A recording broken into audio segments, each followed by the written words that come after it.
You know it and I know it. We're afraid of being broke. But what if I was to tell you that that type of fear and the things that we're telling ourselves over and over and over again about being broke is what's costing us from acquiring more money? Let's get into how your fear can affect your finance. I'm Lonzy Green, affectionately known as Mr. Flip Your 401k. I help people build holistic financial strategies using their retirement plan, their cash value life insurance to pay off debt, become investors, get paid for life, and retire comfortably. Welcome to From 401k to Freedom. I'm just gonna tell you all, I didn't come up having a whole lot. My parents made our ends meet, but because I wasn't able to always have all the things that I wanted, maybe some kind of clothes or the shoes coming up, it groomed and patterned in me a desire to, once I did have a little bit of money, to hold on to it. And what did that holding on look like? It actually, looked like never spending money on anything. Like I didn't treat myself. I'm not going to a nice restaurant.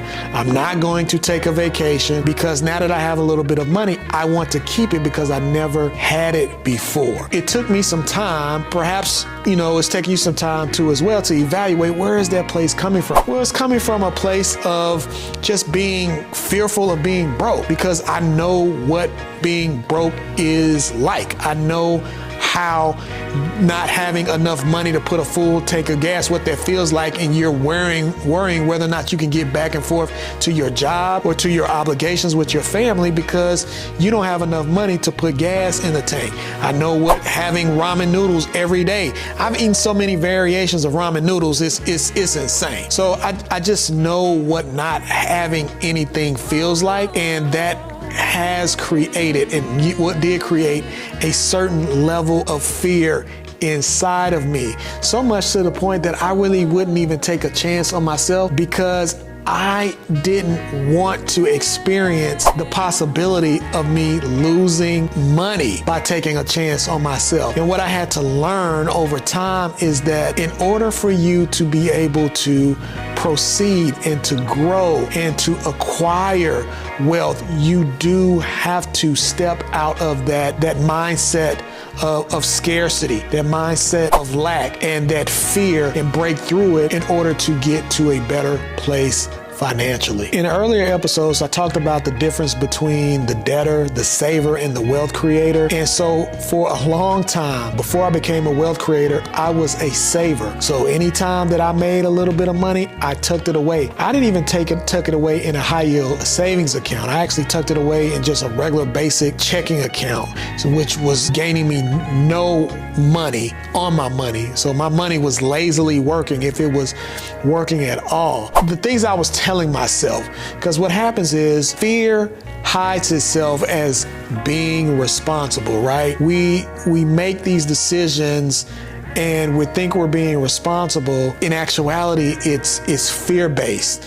And that comes from a place of survival. A lot of us grew up that way. A lot of us grew up feeling like we just had to survive. When we finally accumulate something, our instinct is to tell us to hold on to what it is that we accumulated because there's some safety there. There's some protection there. But in actuality, we're just fearful of going broke and going back to the old things that we used to do. Like, I'm gonna tell you, I used to shop my clothes. I used to shop at the dollar store. These are some of the things that I used to do because I didn't have anything. I used to get my collared polo shirts and shop at the dollar store, get some thrift clothes slacks. Now, I'm not saying that to demean that in any way. I'm just saying that's how it was for me. And so I never could get my head above water. And then when I finally got into a career where I was making more money than month, I wanted to hold on to that feeling. And I thought that feeling was a feeling of euphoria for me. And at first, that's how I felt, but it wasn't. It was a feeling of fear coming from that survival type of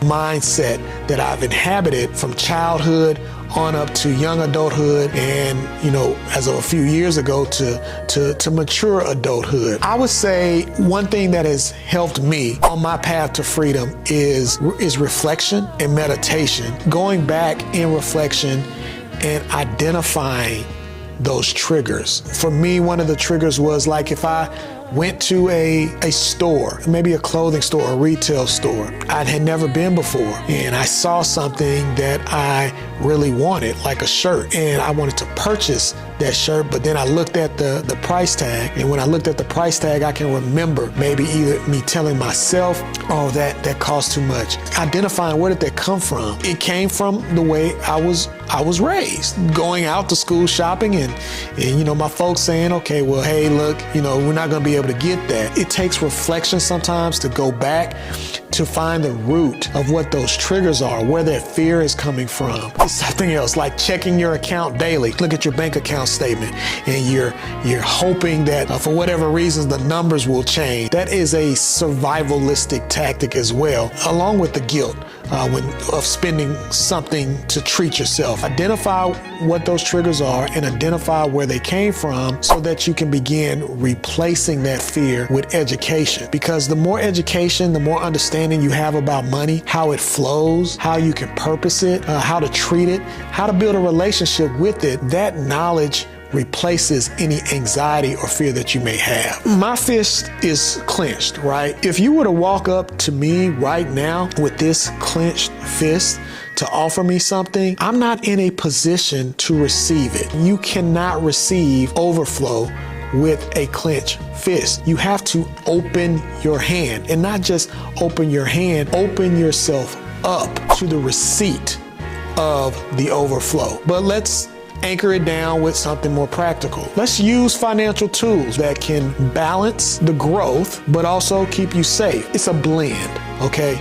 So we're not buying into the fear totally, but we are keeping safety as an approach while growing your money. And you can do that through several different ways. One, in your employer retirement savings plan, you have a Roth option, an after-tax option, or you can use an individual retirement account or an IRA for short. You also have, in the insurance space, the solution called the Index Universal Life Insurance Policy, which allows for you to put cash in that policy, and that cash is working for you because you're not only purchasing insurance, but your money is tied to the performance of certain indices, whether it's the S&P 500. And as the S&P 500 grows, so does your money grow. Index Universal Life Insurance Policy is not an investment. So you don't have it in a stock, even though it's tied to an indice. And I make mention of that point because when the stock market does go down, your money never goes below zero. There is a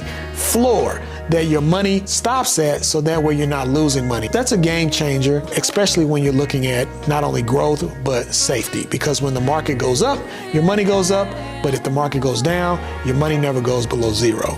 And then, of course, we talked about in previous episodes about annuities as well. So these are some tools that you can use to anchor yourself financially to not only get the growth, but also get the safety that you're looking for. What are our freedom takeaways? Let's start with the mindset. We have to stop telling ourselves in our mind that fear and cautiousness is wisdom. True wisdom moves in faith and in courage. So that's the mindset we need to have, is that if we're really going to lean in on faith in order to become free, we have to be courageous and bold and brave to do things that we've never done before. Your heart set. We have a damaged relationship with money.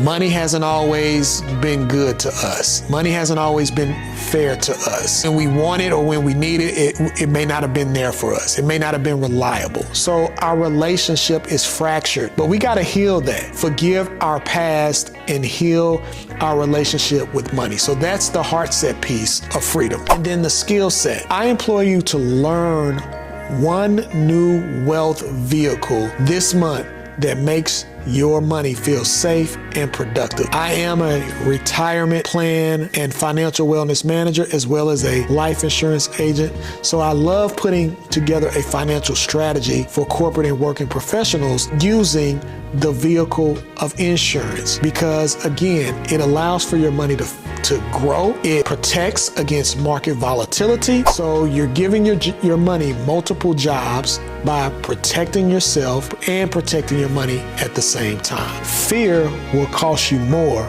than failure ever will. You can't build freedom from a place of panic. We know that you want your money to be safe. We know that you want your money to grow. We know that you want to manage your money in a way that is protected, and we know that you want to build generational wealth. The best way to do that is understanding the value of cash value. So that's why I curated this guide, The Value of Cash Value, for corporate and working professionals. Click on the link so that you can see how you can not only get your money growth, keep it safe, keep it protected, and leave a legacy of generational wealth for your family. Until we speak again, you all take care and be blessed.